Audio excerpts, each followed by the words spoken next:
Itim na baul, mga kapatid, ng karunungan na hukay. Ano tong itim na baul na to? Ito, napakagusto ko din yung mga ganitong klaseng topic, mga kapatid. Mula sa channel ni PMC. Siyempre, baka hindi ka pa nakakapag-subscribe sa kanya. Baka ikaw na lang ang hindi nakakapag-subscribe sa kanya, no? At siyempre, dito sa ating channel, mga kapatid, kung trip mo yung ganitong klaseng reaction video, wag na wag mong kakalimutan na mag-subscribe. Click mo na rin ang notification bell para ma-update kapag may bago tayong reaction video. So, aalamin natin to. Ano tong itim na baul ng karunungan? So wag na natin patagalin to, total wala na rin naman tayong hinihintay na. Panoorin na natin to.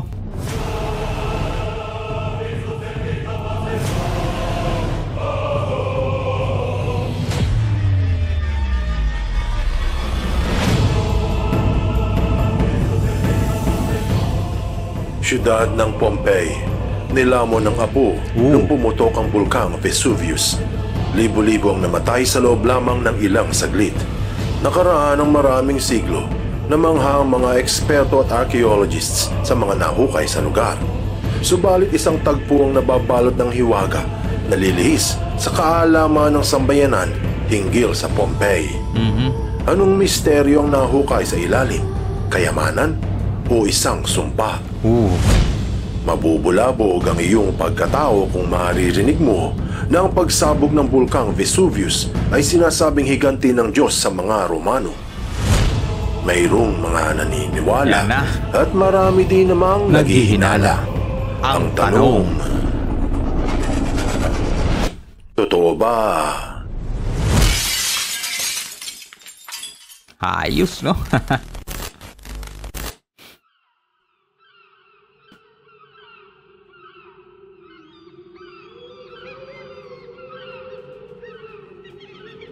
Pompeii, circa 79. Kamakailan lang, isang mahiwagang baul ang nahukay sa natabunang bayan ng Pompeii.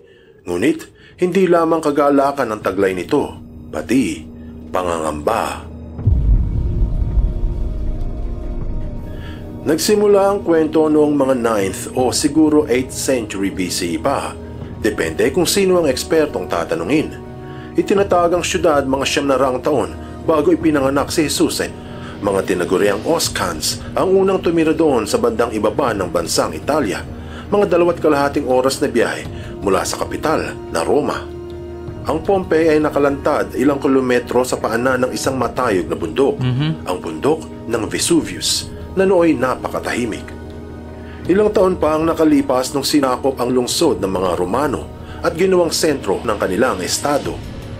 Dinayo ito ng mga Griego, Etruscan at Samnites dahil sa mga produkto katulad ng alak at mantika. Paglipas pa ng ilang dekada, madali ang naitaguyod ang pangalan ng Pompeii, pati ang reputasyon nito. At bago namatay si Jesus, naging mayaman ang maliit na syudad, pati ang katabing lungsod na Herculaneum. Maraming may kaya sa lugar at marami ding mga mahihirap. Yung ilan ay miyembro ng mga elitista mula sa politika, yung iba naman ay may-ari ng negosyo. Batay sa Pompeii Tours, maraming ebidensya na mayroong alipin ng mga taga-Pompeii. Batay sa pahayag, natagpuan ang mga artwork na naglalarawan dito at mga labi ng nakakadenang bangkay. Katulad ng ilang lupaing sakop ng mga Romano, ang Pompeii ay napapaligiran ng nakamamanghang arkitektura at gusali. Mga templo sa pangalan ng mga Diyos na sina Minerva, ang Diyosa ng digmaan, si Jupiter, ang Diyos ng langit, at si Apollo, Diyos ng mga Griego. Sa madaling salita, naging importanteng bahagi ito ng sekular at relihiyosong sangay ng kulturang Roma. Mapamahiin ng mga taga-Pompeii, laganap ang paniniwala sa numerology, astrology, at sa mga manghuhula. Subalit isang tagpo ang nagbigay ng karagdagang liwanag sa mga eksperto hinggil sa katotohanan sa mga taga-Pompeii, isang baul ng mangkukulam.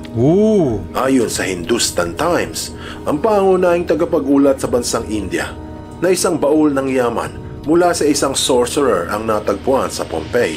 Kabilang sa laman ay mga kristal, mahalagang bato katulad ng amethyst, anting-anting at mga bagay-bagay na gamit sa mga ritual. Halos ganito rin ang pahayag sa Leisure Italy na ang baul ay pagmamayari ng isang babae panlaban sa kasamaan at malas. Patunay na ang pagkarelihiyoso at pagkapamahiin ng ilang mga taga roon ay may halong itim na karunungan.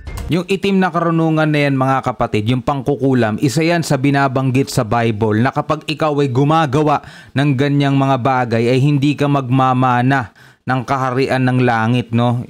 Isa yan, pangkukulam.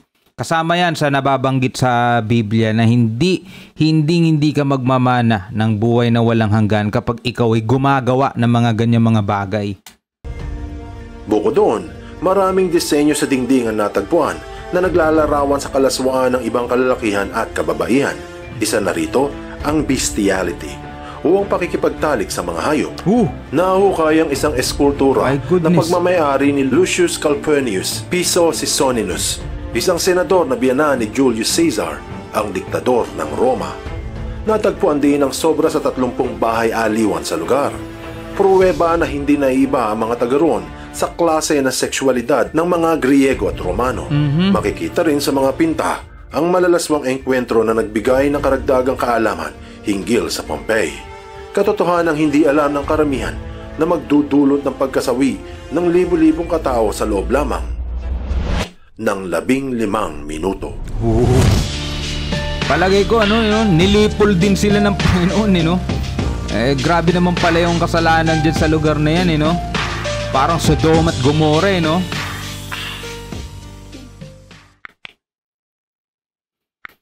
PMC. Ano ang kinalaman ng Pompey sa Israel?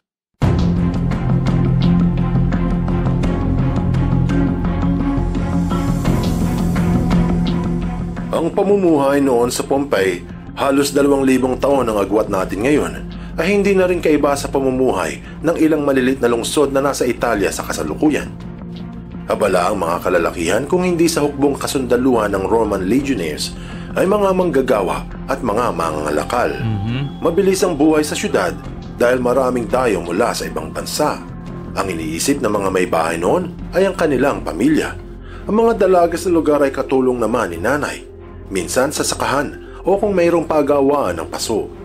Makikita rin ng mga kabataan yung iba sa lansangan kung walang pasok sa tinatawag nilang Ludus Literarius, ang paaralan ng mga bata. Mula nung sinakop ito ng mga Romano, walang gulo ang nararanasan ng mga taga roon. Walang rebelyon, walang himagsikan. Subalit sa isang tanghaling tapat, noong taong 79 CE, habang abala ang lahat sa kanilang pamumuhay, isang maliit na lindol ang naranasan sa lugar. Hindi naman nabahala ang mamamayan dahil lumindol na noon, hanggang isang malakas na pagputok ang narinig mula sa tahimik na bundok ng Vesuvius, ilang kilometro ang layo. Paglipas ng ilang oras, ang liwanag ng araw ay nabalutan ng maitim na tila higanteng kumot. Subalit hindi ulan ang bumaba sa langit, ngunit mabahong abo. Biglang isa pang nakabibinging pagputok ang umalulong na sinundan ng pagbulusok ng maitim na usok. Mabubulabog ang iyong pagkatao kung maririnig mo na ayon sa resulta ng isang pag-aaral, sinabi ng The Guardian na mga 15 minuto lamang ang inabot. Grabe, at dahan na ang namatay. Subalit simula pa lamang ito ng masaklap na pangyayari dahil sa mga sumunod na araw, ang bulkan ay nagbuga ng mga nakalalapnos na gas. Ang sabi sa Armstrong Institute of Biblical Archaeology na ang pagsabog ng Vesuvius ay may lakas na 100,000 beses sa bomba ng Hiroshima.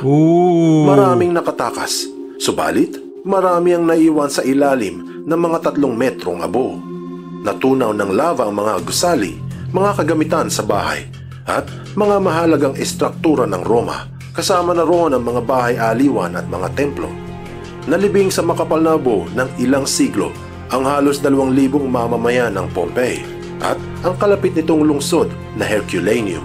Nilipol sila. Hanggang mga taong 1549 nung ito ay muling natagpuan. Pero mga taong 748 nung sinimulan muli ang paghuhukay. Walang misteryo sa pagsabog ng bulkan dahil sa nabalutan ng syudad ng abo. Ngunit ang hinala ng iba ay may kinalaman ito sa pagwasak ng mga Romano sa templo ng Israel. Ang ulat sa Jerusalem Post na maraming Hudyo ang naniniwala ng pagkawasak sa Pompey ay paghihiganti ng Diyos. Ito rin ang sabi sa Biblical Archaeology Society ng pagwasak ng Pompey 900 taong matapos sunugin ng mga Romano ang ikalawang templo ng Israel ay paghihiganti ng Diyos. Ang syudad ay mahalaga sa estado ng Roma. Bukod sa naging simbolo ito ng kapangyarihang Romano, ito ay sentro rin ng mga pagsamba sa maraming Diyos. Hindi masisisi ang mga Hudyo kung bakit ito ang nasasaisip ng angkan. Dahil sa mga patunay na ang pamumuhay sa lupain noon ay malayo sa pagkabanal. Bagkus ay sagana sa imoralidad, sa pamahiin at relihiyong base sa mga Griego. Actually, pwede, no? Mayroong Pwede mga tol, no? Kasi syempre kapag ang Panginoon Diyos ay gumawa ng parusa, di ba? Ay gumagamit din syempre ng ibang mga kalamidad, di ba? Natural calamity, di ba? Halimbawa, yung Bahang Gunaw, di ba? Umulan ng malakas, bumaha.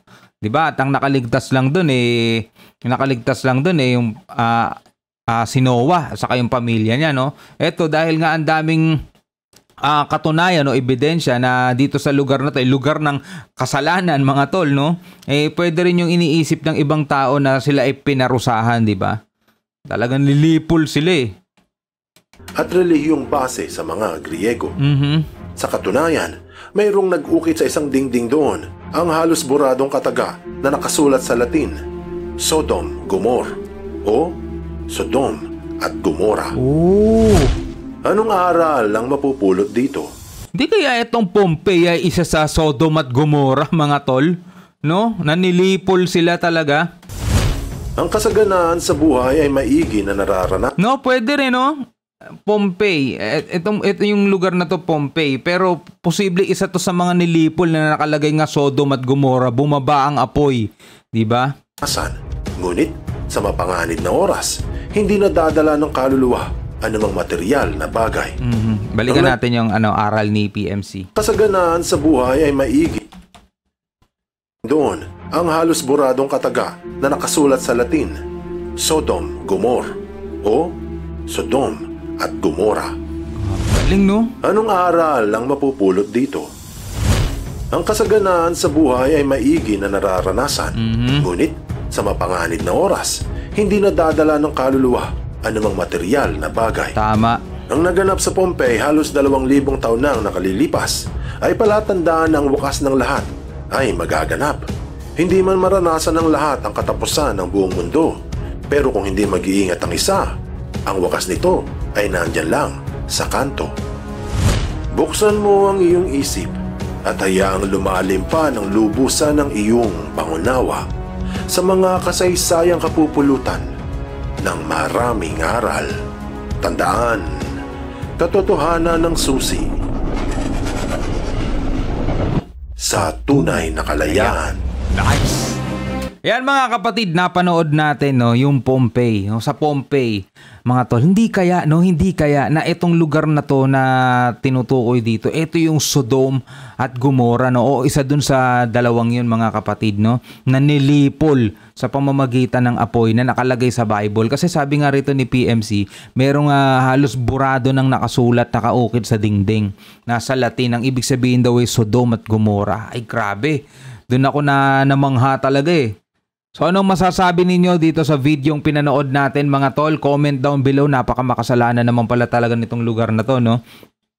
So shout out kay Sui Eduardo, kay Mia Comillas, kay Nora Garcia, kay Mario Rioyan, Mia Camillas, kay Florante Aquino, shoutout kay Dina Maizo, kay Cedric Angsiangco at kay Renato Pedrosillo. Alright, maraming salamat mga kapatid sa inyong patuloy na panonood. Comment down below kung ano masasabi ninyo dito sa video yung pinanood natin. Hanggang sa muli, ako nga po pala si Shobal D. Peace out!